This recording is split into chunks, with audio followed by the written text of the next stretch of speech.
Nutrition can make good athlete great, but also great athlete good. So if you don't eat as you're supposed to, you're never going to be as good as you could. My name is Budniak, and I'm an aspiring sports dietitian, hopefully also inspiring.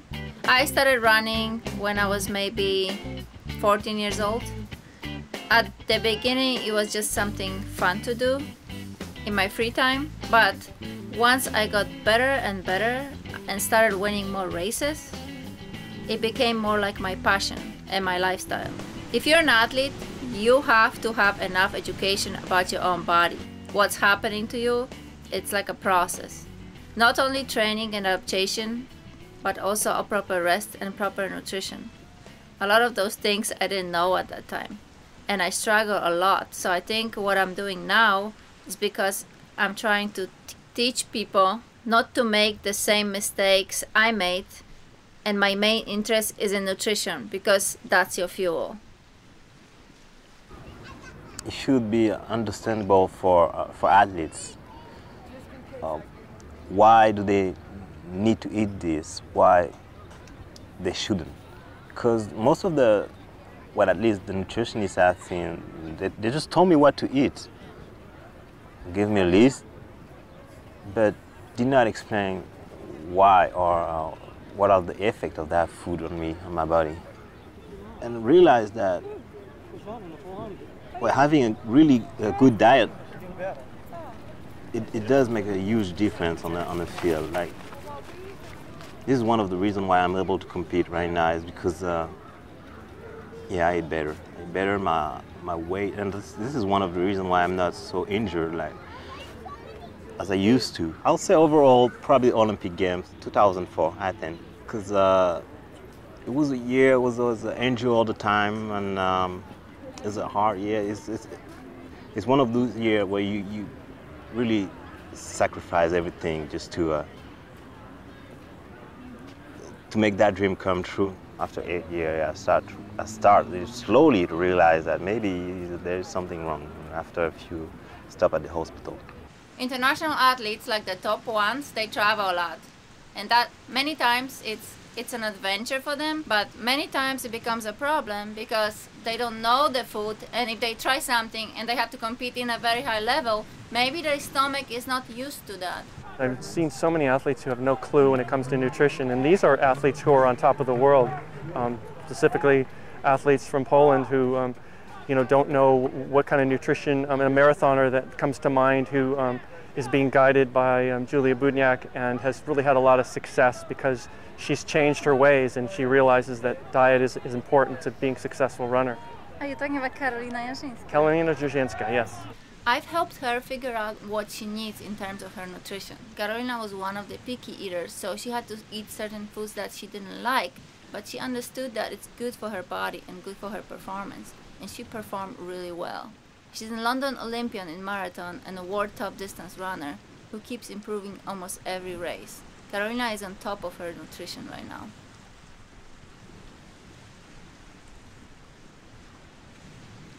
She also never had any help from a dietitian. Can you imagine somebody who's going to Olympic Games and never ever spoke to a dietitian in their life?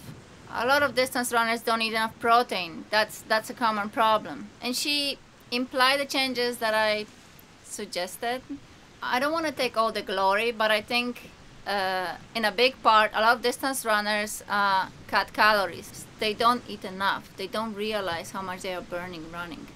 She was under her calorie range that she should be eating, and the protein. So, she was good, but she could be better. And I kind of saw that, and I told her, you can run 5 minutes faster because you don't eat enough. She started laughing, but then she actually did run 4 minutes faster in the marathon. She did really well. She ran the fastest marathon ever run in Polish land in April.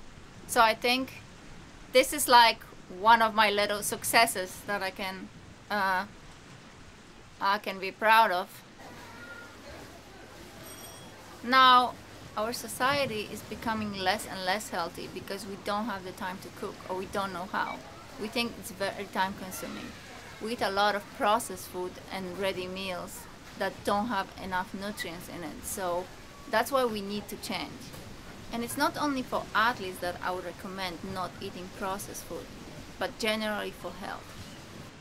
Many times, the role of a sports dietitian is to figure out not only individual needs for the athletes, but also their cultural preferences, because people don't like everything you tell them to eat. If you travel and if you have to live in a country or in a place that where you're not used to the diet, you have to keep in mind the basic things like what is healthy and what is not. I mean, of course, you cannot just be healthy 100% all the time, but you have to watch yourself and keep a discipline. I was part of the French team a few years ago, and I got recruited in an American university as a sprinter, 100-meter sprinter, and then I switched to long jump. I didn't have any advice about eating, about the diet, and I just ate what they had there. It was in the South, so the food is kind of fat and always fried chicken, like not very healthy foods. And so I started gaining weight without even realizing, without eating more. And when I went back to France, and I was still an athlete and I was still running, and my performance wasn't good. And people saw that I had gained weight, so. A lot of international athletes who come to the US, they struggle. I struggle. I came here and I did not know what to eat. Supermarket was like a museum. You just look at foods that are unfamiliar to you and you don't know what to eat, what's good, what's bad. And I would assume everything is good, so I'll try a lot of things and get a lot of problems because maybe my digestive system wasn't used to that. Yeah, unfortunately it's like that. Like a lot of people wait until they're sick to make a change. But I think it's in the culture, unfortunately, in the American culture, that they eat badly because they're not educated to cook well. They're not educated to buy the right foods too. So they just buy like meals that are ready, you put in the microwave and that's it. They're not educated to just cook a real meal. So I think it has to start from the beginning, like from school. When I was teaching a French national team, sprinters, I did a nutrition presentation for them. I was teaching them about food. I was asking them, why don't you have that in France? Why don't you have a sports dietitian? They said, we do have. But the way it happens, we just go to her or him and they're gonna give us a list of food that we have to eat and we cannot eat, and that's it. They don't treat athletes as, I would say, intelligent people who can understand things. So I'll talk to you a little bit about food. Why do you need it, and how does it help your performance, your recovery, and how does it help you achieve your goals as athletes? Because you all need to eat, but you kind of have to understand why. If you ever hit the wall running, like it's called hit the wall, it means that you depleted your glycogen in your muscles. That's what happens. If you have enough glycogen in your muscles, you won't break down your muscles, so your body will not reach for protein for energy. Because if your muscles are empty, then you start breaking out your muscles, and you don't want to do that. So if you use glycogen from your muscles, your body reaches for the liver. That's when it's. If you deplete all of it, then you have none. That's why, like sprinting, especially, anything like short, fast events, even jumping, it all relies on muscle glycogen. I still look at their diets. They email me, and I will say what to change. A lot of them run their best at the meet that they had at the end of the camp. So one of the athletes came to me and said, I recover so much faster, and that's amazing. And that's the most rewarding thing to me. So I think this is one of the reasons why I'm doing this. Most of the Europeans, when they come here in the United States, after 2 months, 1 month, we either gain 10 pounds, or not 10 pounds, 10 kilograms, or lose 10 kilograms. And it didn't happen today. Like, they're fit, they're in good shape. And yeah, that made a difference, definitely. I think my first year, a lot of the student athletes, it was the year before the Olympic Games, and so we had a lot of alumni coming back, and a lot of them spoke about nutrition, although for years we talked to them about it and no one wanted to change until they heard like the top athletes say that nutrition made a difference. Did they really listen? I'm at the highest level. And good DNA takes you very far in high school and takes you pretty far in college. But at the level that I'm at, running against the top 0.01 percentile of people on Earth, we all have pretty similar DNA. So it's about what we do off the track most of the time, rather than what we do on the track to prepare for our competitions. And nutrition is got to be one of the most important parts of preparing off the track.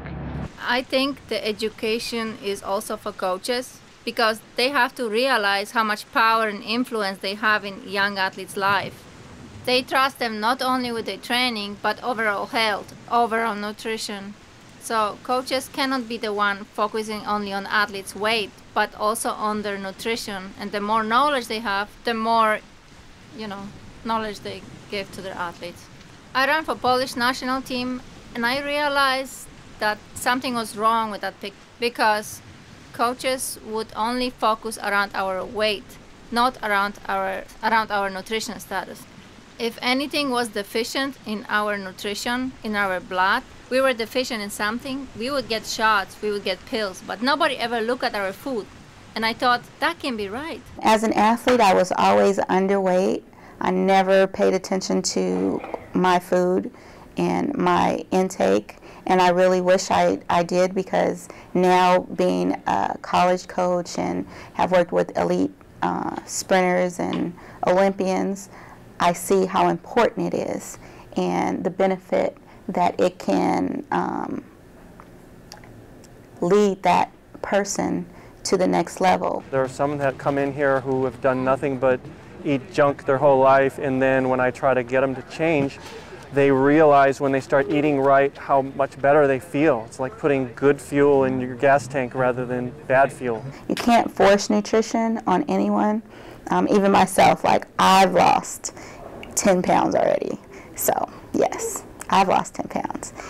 And I need to lose a lot more. So just having the support from you, and you never make me feel guilty, is what I like. You're making me conscious of what I'm eating and what I'm putting in my body, which definitely helps me. So I thank you. And in extension to that, my family, I'm able to start cooking better for them and, bringing different things to the table, literally. When I was about 15, 16-year-old, I was already running. My body started changing. I started gaining weight because I was growing up. But my coach told me that I need to eat less. And coaches sometimes don't realize how much authority they have in young athletes. So I started doing that. I started eating less and less, and I started cutting fat from my diet because I didn't know what to do. And that time there was no internet. I couldn't Google anything. I couldn't follow elite athletes. I couldn't Google sports nutrition. I have no sources of information. And there was nobody to ask. So I started cutting fat from my diet. I thought fat makes you fat, which is actually not true. Fat is very important in your diet.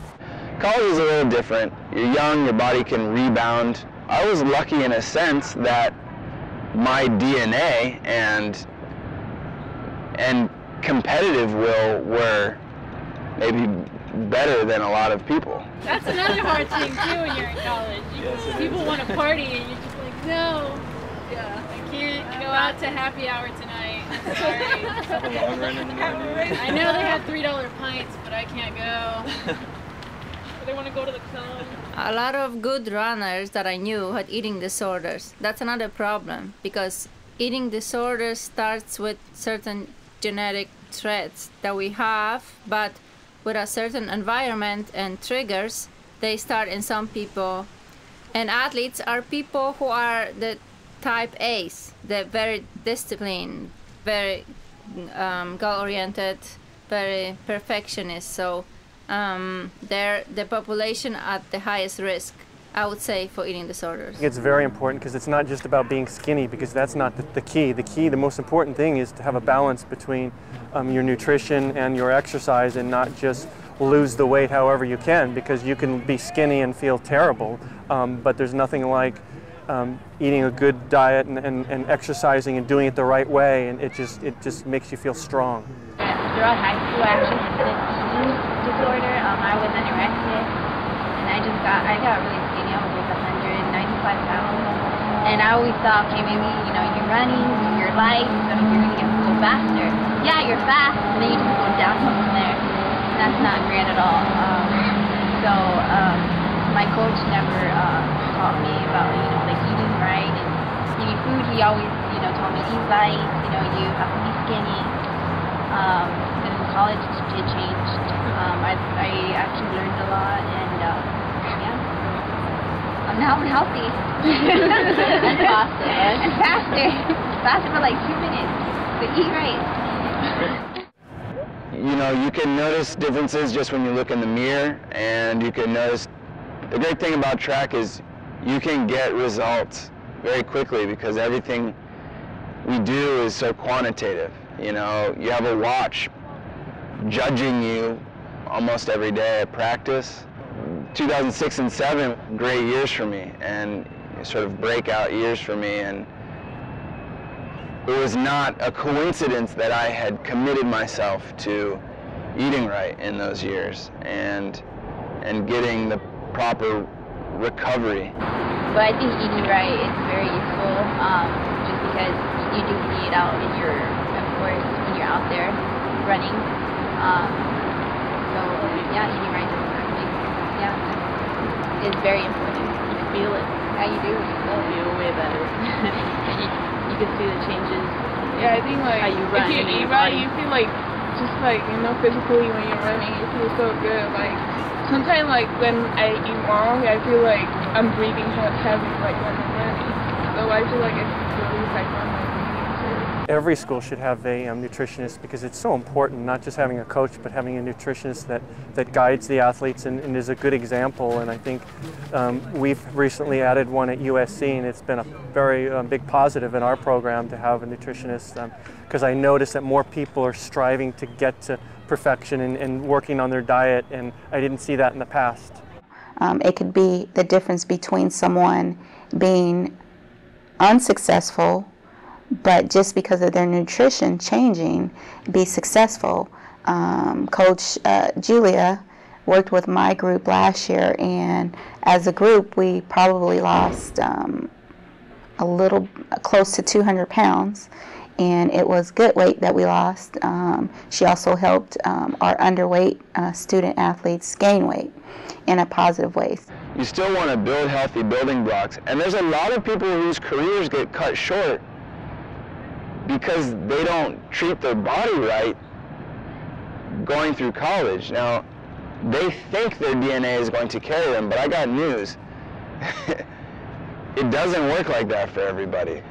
They need to learn all about that, and having a nutritionist on the program talking to them about these things and just making sure that they're doing the right thing when it comes to eating and exercise, and it all ties into good performance. And there's just more than just training and being skinny and running fast. You have to, running fast is a lifestyle, and that includes nutrition, and it includes rest, and it includes getting the right fuel in your system. It's very important.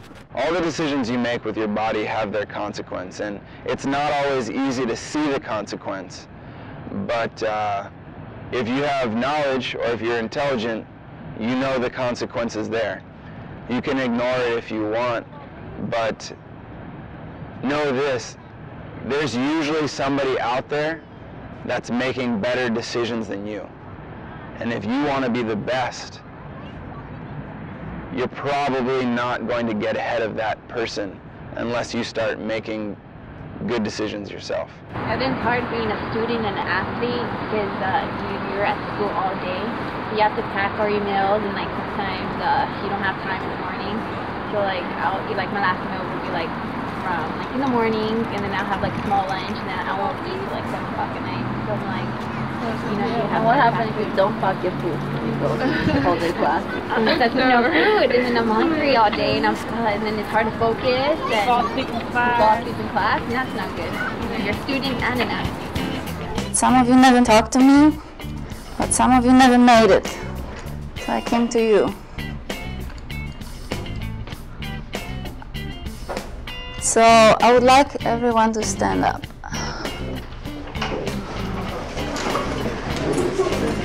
Everyone squat and hold it. So I'm going to talk to you a little bit what's happening in your body right now. I'm a boxer, so I started boxing 5 years ago, about 5 years ago. And I do amateur boxing, and my goal is the 2016 Olympics. But while training, I got sucked into doing an Ironman. So this will be, I've done the mini triathlon, and then the half Ironman, and then the full in July. When I started counseling Lisa, we focused on her pretty much well-being, but also sports nutrition in terms of her recovery, preparation for Ironman. She wanted to have more energy throughout the day. Is little changes, I would say, that I did in her diet. I think that because I'm already at the weight that I need to be, or sometimes under, I'm like, oh, I can have this, but not realizing that it does affect my performance if you don't eat good, nutritious food. I know I need to do something different because I'm always feeling fatigued and like I have no energy, and you know. She's at the stage that she understands everything, but she's maybe not quite completely ready to change yet. Nutrition definitely changed because I had to make weight. So I couldn't eat whatever I wanted to. I had to first get my weight down. I'm not a fan of diets at all. I don't even like that word because diet means restriction. I didn't like cutting weight where I had to put on, like sit in the sauna or put on a bunch of layers and just like sweat it out, or sweatsuits. I didn't like that. So to cut weight, I had to start eating, like cut out some, not all of it, but at least like 2 weeks before, I would cut down the sweets and the breads, and I would eat more like the salmon and the vegetables. And if people hear restrictions, they are about to break down. And at some point, they will break down. I'm probably the only personal trainer who talks about food so much. I've given working with a lot of clients who are non-athletes. I always talk about food with them. They're always laughing at me that I'm also only personal trainer who is not telling them to eat chicken only. Don't do extremes. If you can't do it for the rest of your life, you're probably doing it right. See, a lot of colors, that's what I like. Yeah. So fish, healthy fats, they need omega-3 is also anti-inflammatory.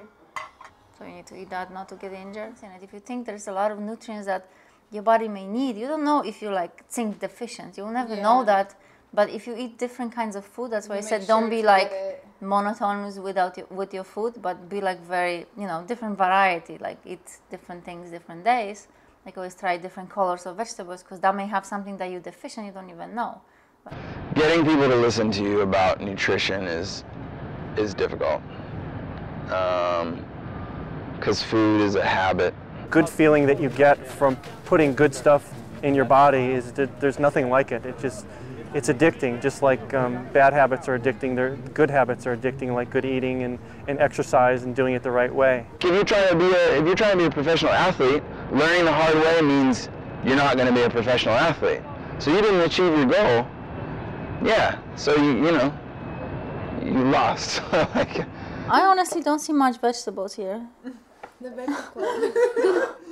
Protein is digested the slowest, so it also keeps you fuller longer. Yes. You're not going to be starving. Correct. I need to write some of this stuff down. So if you have your bar, make sure that bar has some protein. You also are able to tell when you're not putting the right things in your body a lot easier than if you're not putting the right things in your body on a consistent basis. You sort of don't know how poorly you're treating your body until you're operating at a higher level, and you know when you've been brought back down to this sort of subpar level. I think it was 2 years ago. No, last year at the state meet, I was running for LA. We went to a buffet the night before, and then I had chicken strips with barbecue sauce. The next morning it was horrible. I was cramping up, I didn't feel good, and I had a bad race. That was my last race of the season. But one of my favorite sayings is, if you had a Lamborghini or a Ducati, what kind of gas would you put? Would you put Argo gas, or would you put a more expensive gas? It's like the same thing. Treat yourself like a Ferrari or a Lamborghini, and don't go to fast food restaurants. Treat yourself with the right kind of nutrition.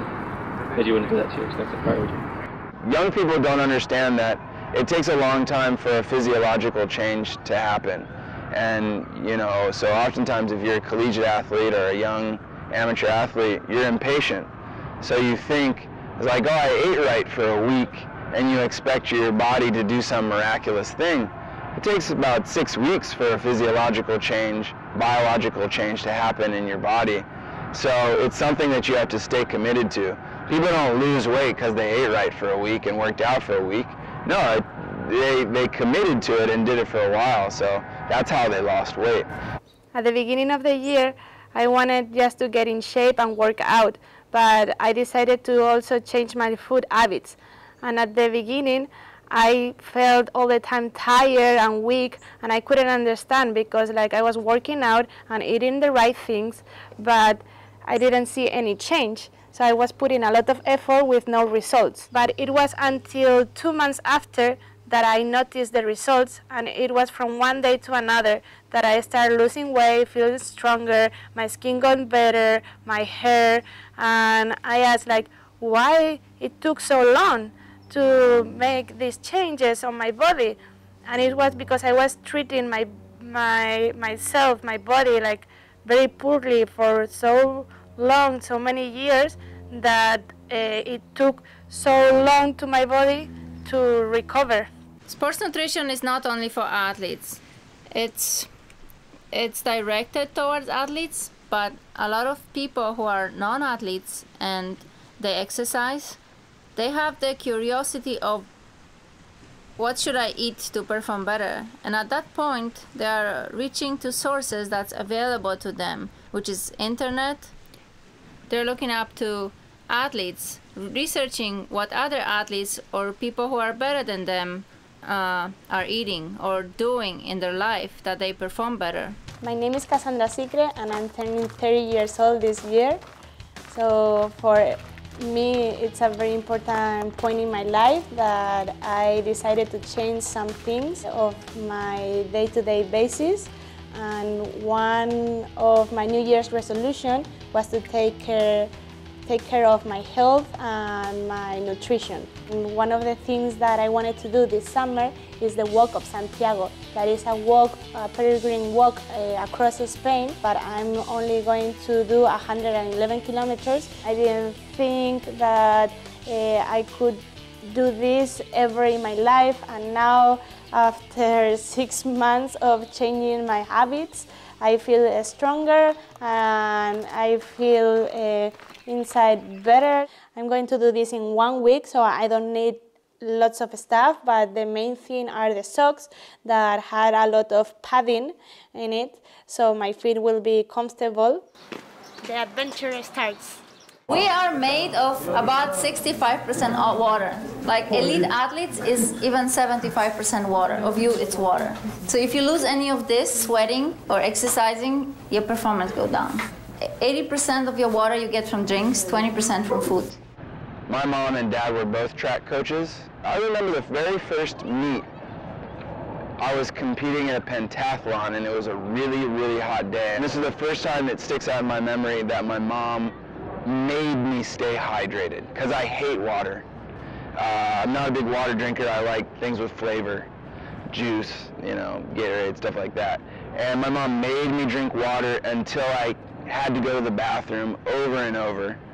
And I did really well. Whenever you have success that comes along with a change that you made, it puts a really positive imprint on. You drink water now? Yeah, I drink water now. No, I don't like water, but I drink it. But I do a lot of things that I don't like because I know that they're the right thing to do.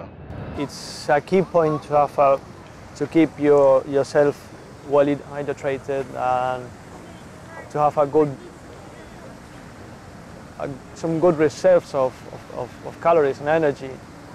Otherwise, you start to slow down your pace, and the race gets like longer and longer than it should be, and obviously you start suffering more and more.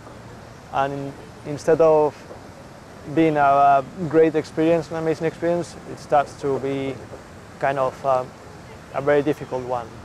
My name is Jose Miguel Cortés. I'm Spanish who works in the banking industry here in London. And a year ago, just to release, it's a kind of relief for the stress I have at work, I started running.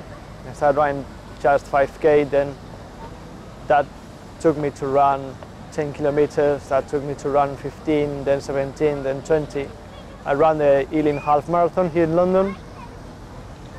And then I started to realize that running a marathon was something that I could achieve.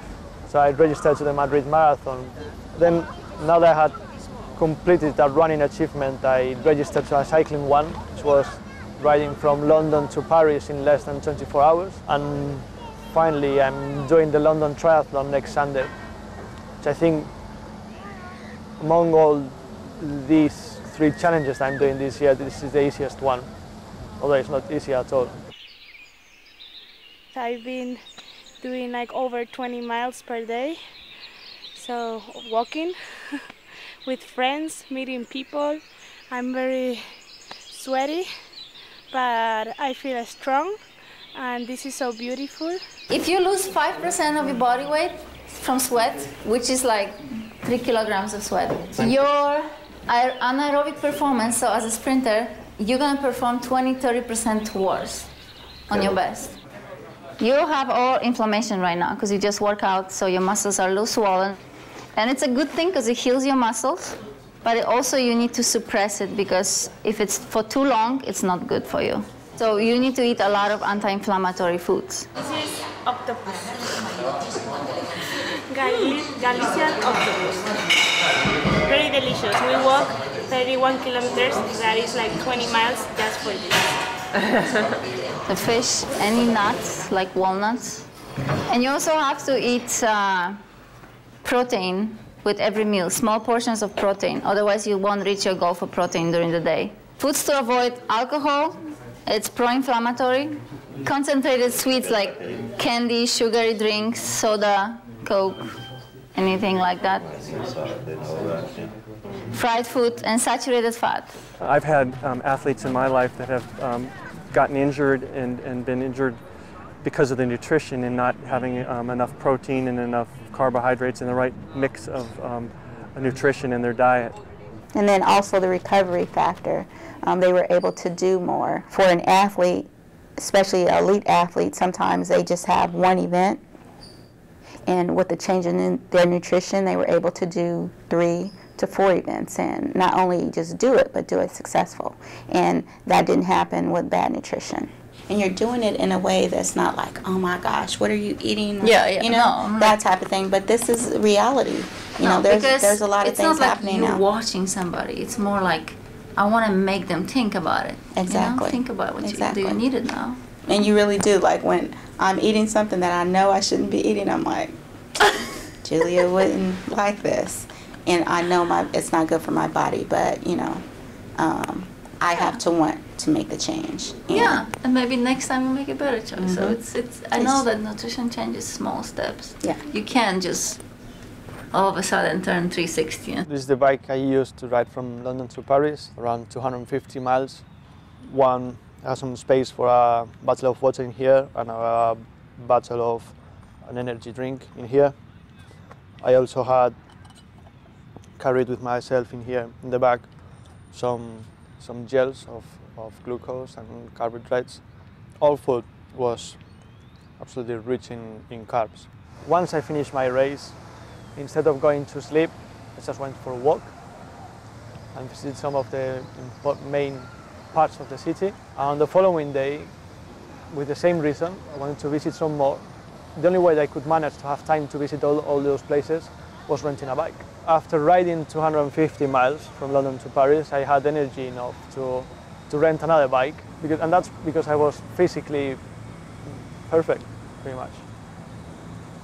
After race, what do you need? You have a lot of muscle destruction, you want protein, you want to fix your muscles. You also want carbs because you want to replenish the glycogen you lost, so carbs is first. Within the first 15 minutes, you should replenish your muscle glycogen. If you miss that window, the 15-20 minutes window, and you're done working out, you're never going to recover well. That's why I say you always carry food with you, something.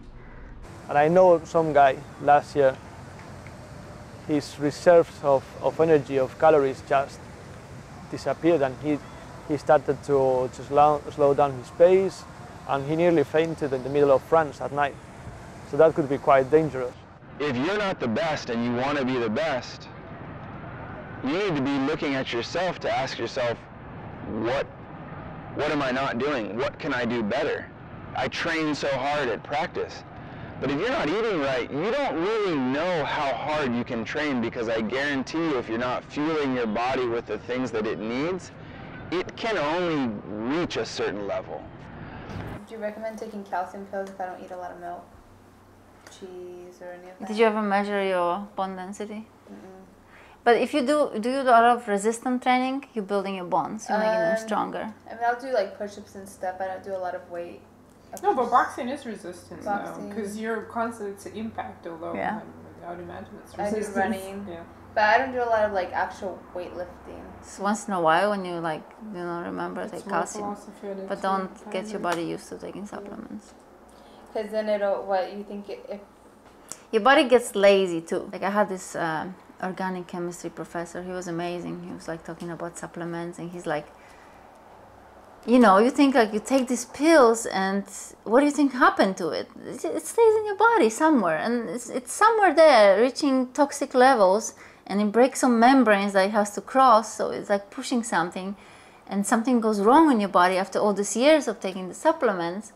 And he would say, people don't realize that they get sick, they get some kind of pain or something, they go to the doctor. Doctor doesn't know what it is, because it took so many years to create that problem from all these pills or something.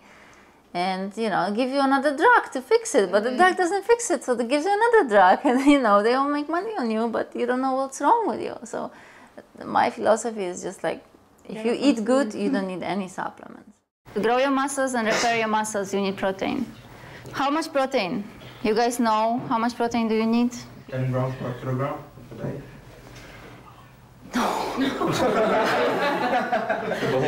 It's a lot. Okay, more than 2 grams per kilogram is terrible. It's not beneficial. You need anything between 1.4 to 1.8 per kilogram. I've been losing weight, like everything. Well, you don't eat, you lose weight. Yeah, my upper body's going away. Like my lower body's getting stronger, but the upper body, I think it's like all the training is taking it. Yeah, I mean, if you don't have enough food, enough carbs for your training, you're using your muscles. Yeah. Like your body takes from your muscles. Like it's gonna take from the protein from the muscles, because you don't have enough carbohydrates. That's also important to have enough carbs for training. That's why it's so important to fuel well for training and after training. My advice for you, make sure your night snack is not carbs. It's protein, because in catabolism, that you're breaking down your muscle, you don't want to lose your muscle, right, as an athlete. You want to keep them. So if you have a protein snack, you minimize that breakdown at night.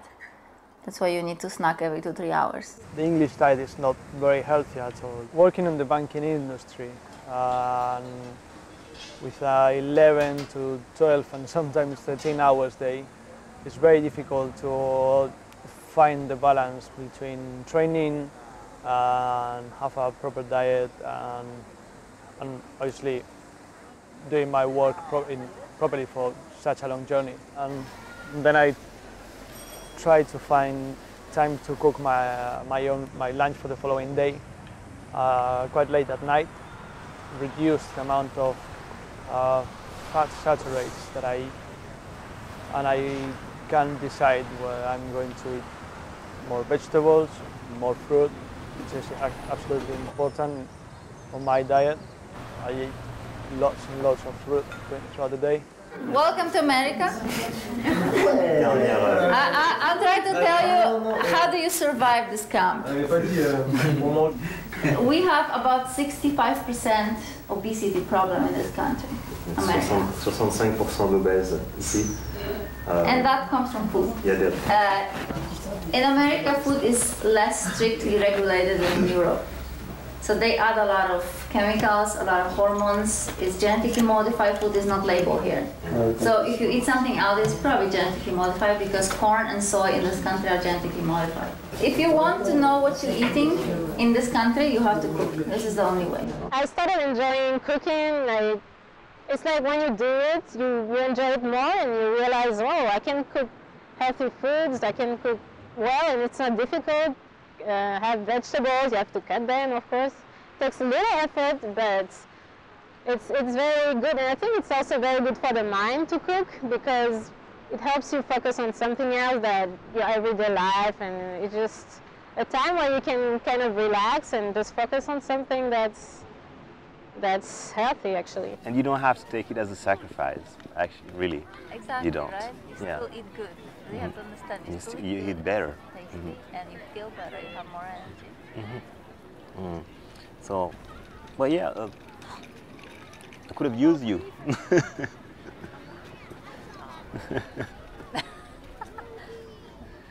I feel good when I eat good.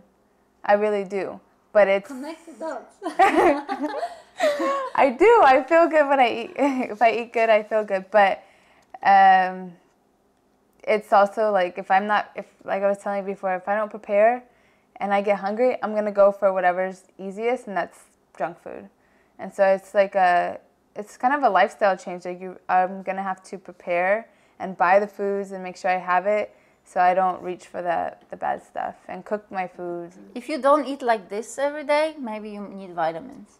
But this is your vitamins, like, see? All these colors are vitamins and minerals. But if you know you don't eat like this every day, one multivitamin a day won't hurt, especially if you're training really hard and you may get deficient in something, because your body is using more. And vitamins you need in food to help release energy from the macronutrients. Like you're taking carbs and fats and protein, but without vitamins they don't work that well. So to make them more efficient, you need vitamins. That's why you need to eat vegetables. If you see multivitamins and then you see like they put like so many units of like B12, and it's like, oh my God. But then you look at your daily recommended intake and it's like way lower. So what happened with that? Well, B vitamins are water soluble, so you just pee them out, right? So it's not dangerous to have B vitamins, C vitamin, like high doses, because it's water soluble, so it comes out of your body. But if you supplement with like vitamin A, D, A, E, or K, those 4 are fat soluble, so they can get accumulated in your body, and they can actually reach toxic levels if they're from supplements. From food, no. Stuff that pharmaceutical companies take out of food and make pills out of it, those super pills, the quercetin pills. Quercetin, that's apples and onions. That's all it is. It's like if you eat that, you don't need any pills. Like, it's ridiculous, but people don't know that. But they extract things from food. Yeah, they extract things from food, and they make these super pills to people, which first of all, your body will never use pill as well as it uses food, and it's not safe. About a year ago, or 2 years ago, I used to do quite a lot of baking at home. I used to prepare cakes, muffins, cupcakes, and that quite a lot. However, since I started running and doing and taking training more seriously, I pretty much stopped baking and eating all that kind of stuff. Not because I was following some kind of diet, just because my body didn't need that kind of food. My body was demanding some kind of healthier food in some way. An effect on my performance and my body, because obviously I've lost quite a lot of weight and in better shape, and then that has translation on my performance, because I'm faster, I'm lighter, I'm stronger, and that's obviously something caused by a change on my diet. People don't realize that you get addicted to things internally. It's not the type of addictions that you're used to. You get addicted to salt, you get addicted to fat, you get addicted to grease, you get addicted to sugar. So if you ever notice, if you've been drinking a lot of juice or Gatorade or sugary drinks, when you go to the refrigerator, you reach for the sugary drink. If you cut that out and you're just drinking lots of water or things that have less sugar, you start to and then you go back to the Gatorade or the sugary juice. Yeah, you realize then how sweet it was. And a lot, like nowadays, Gatorade gives me a stomach ache, and I know that if I want to run fast, that those are the type of things I have to put in my body. But then, once you do eat those things enough, you realize you don't need to put salt on all your dinners and lunches. You know, you don't need to have sugary drinks all the time. You know what I mean? When food is fun, that's what gets you excited about being healthy. Because some people think that healthy food is not fun. And it's not good. It doesn't taste good. It tastes actually bad. tastes way better than processed crap. The big problem in my house right now, me, my boyfriend, my roommate Hannah, everyone's trying to cut out the sweets and no one can do it. We've been trying to do it. I think the whole time we've been living there. Well, my boyfriend. You're like a lab mice, you know. You just like eating because they feed you the. Sugar is addictive on its own. It has nothing to do with it. For 2 years. Do not. My advice is do not cut off the sweets, but eat those kind of sweets that we just make. Yeah. And you're gonna notice that it's such a big difference because your body's satisfied with like small piece. Yeah. Honestly, I noticed too, when I don't eat healthy otherwise, I crave more sweets. When you're completely, fully satisfied, you get all the minerals and nutrients. Like right now, I ate a really good meal. If you gave me something sugar, I'm like, I can eat it, but I can pass. But I tend to notice, like, when you're really hungry, when your blood sugar dips, that's when you crave sugars. That's when you go for that whatever. That's why I ate a bag of marshmallows last night. Yeah, to like spike up your sugar more because you eat the sugar. Exactly, and then you're like, I'm hungry, so you go for more and more, and before you know it, the whole bag of because like, you know, like I told you, your body is asking you for more, so you keep eating and you don't and feel I knew full. that I was hungry, but it was because late it has and no I didn't nutrients. I didn't want to eat late, and I'm like, well, it's too late to eat, and I'm like, maybe it's never too late to eat.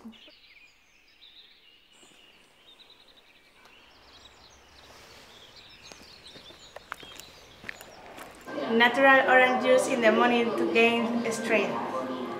The chia seed.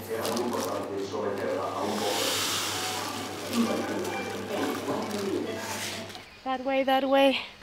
Where should I go? Follow the signs or the shells. I've been eating a lot of fruit and nuts. Pilgrims. This is a typical pilgrim stop. All the pilgrims that pass here, they put their feet in this water, so they rest. Giving your body the most fuel it can have and the best fuel that it can have is incredibly important, and I think the best athletes realize this.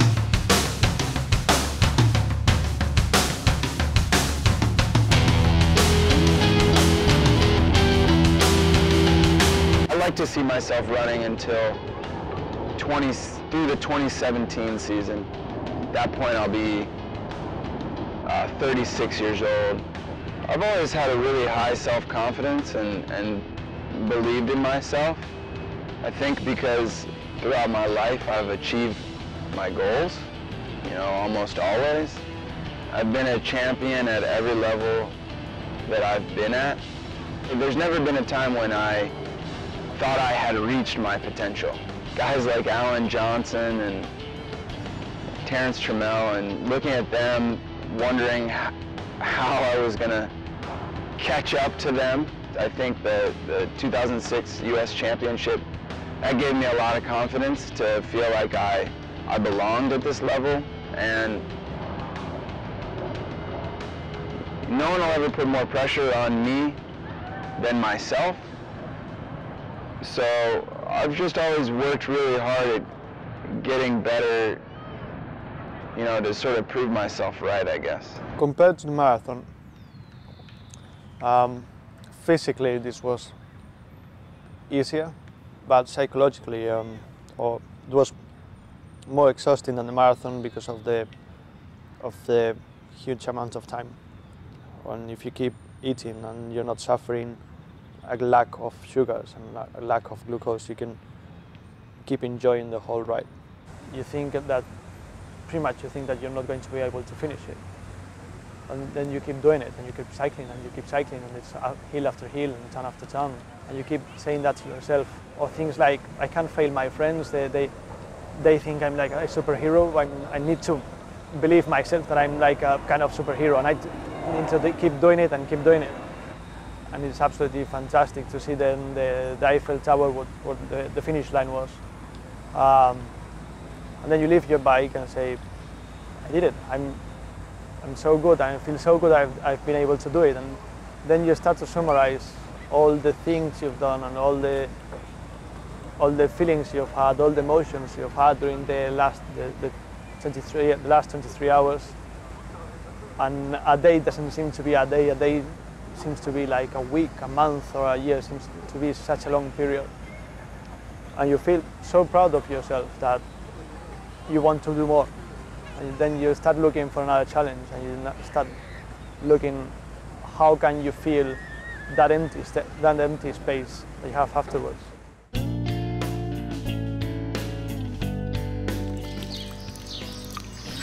Almost there. Water. I'm 6 kilometers from Santiago de Compostela. This is Monte do Gozo. I'm almost there. Look at it.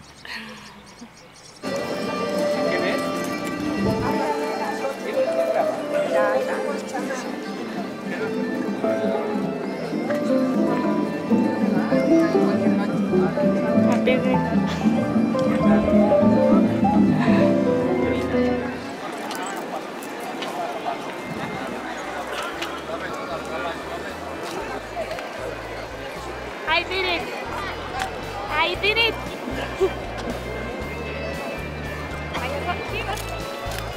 111 kilometers. You only have one body in your lifetime, so you better treat it with respect. And now that I have the knowledge and I'm aware of, like, there's no way I'm going back to my bad habits. Except now and then a glass of wine. You can do it too. I don't know, it's just an obsession. It's not like I like hitting people, it's just the sport. I just fell in love with boxing. I wanted to do it for a very long time when I started in middle school and high school. And then when I graduated high school, I finally got the opportunity to do it because my parents wouldn't let me do it. And when I went to college, we started a team, and that's when I started competing, and that's my life now. That's all I do is train and box and fight. And the winner, boxing out of the red corner! The triathlon, it was hard, a lot harder than I expected. It was hard to recover. It was just one of those things that I'm glad that I did. And I actually wish I would have talked with Julia earlier before I did it, or earlier in the season before the triathlon, because I think that my performance might have been a little bit better. But yeah, it was a good experience, and I finished. I started as a basketball player, and then that switch to track and field. Hopefully, I'll find another passion, really, because that's what it is. It's just what it is. I wish I had the knowledge. I wish I would have understood the benefits of it. What keeps me motivated is it's a good lifestyle. Yeah, I don't even feel like those things are sacrifice anymore. They're just so much part of my life. We were like 39 or almost 40 jumpers. Usually it's only 16. It was in Athens, and I was the last one to jump, and I was the last one picked for the final. And it was very close, very, very close. Usually the meets last only 1 hour, and this one lasted like about 3 hours. And since I was the last one to jump, I had to wait like 2 hours just to know if I would make it to the final or not.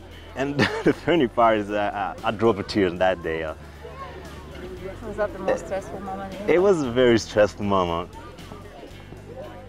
A few minutes later, a cameraman came to see me. He's like, can you cry again for the TV? We just missed it. that was an interesting moment. That was a funny part. But yeah, Olympic Games is but I guess for every athlete, it's a dream. I stopped running for about 3 years, and I physically felt bad, and I changed my diet, and I got more exercise, and I'm hooked on running now.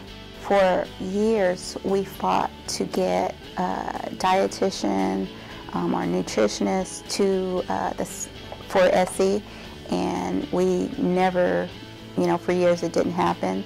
So what we did was we used people out of USC and just advised the student athletes to think about using it and going outside to get help. And then over the years, because of the success that the university brought, we had our first full board nutritionist, and then later a dietitian, and then that's when you were able to come aboard as well. So I really seen the difference in us having someone directly. It's still hard, and I'm not gonna lie, I still eat French fries here and there, or a burger, or candies, but in the back of my head, I now know an alternative. Like if I'm craving something sugary, lately I'll grab an avocado and I'll just eat the avocado with crackers instead of grabbing a Kit Kat bar. I feel like I'm recovering faster, and also I've been trying to get more sleep too. I can definitely tell the difference. Like I said before, if I'm not eating well and I'm eating at the wrong times, or if I don't bring something right after practice, I practice and then I wait an hour before I get home, I can tell the difference the next day. People ask me all the time, like, what should I eat? What's a healthy breakfast? And I've told people about, Julia helped me with that, with breakfast with the oatmeal, lots of fresh fruit, and basically it's not eating processed food. And I teach a lot of classes, and people ask me, and that's the advice I give them, is like always have snacks on you, almonds, something easy. And I feel like people listen. I've had some failures, but I never really lost a belief in myself. And I'm a big meet performer, so all I wanted to do was get the opportunity to run in a big meet. My first thought when I crossed the finish line was, damn, I'm not gonna lie, but in retrospect and then over the course of the night and stuff, silver medal at Worlds is not too shabby. They listen. You have to listen eventually. You're either gonna listen when you're 20, 25, or you're gonna listen when you're 80. Or you're gonna listen when you're 65 and you have a stroke or a heart attack and you go to the doctor and your doctor tells you need to eat more leafy greens and cut out the fatty meats. So you're gonna listen at some point, right?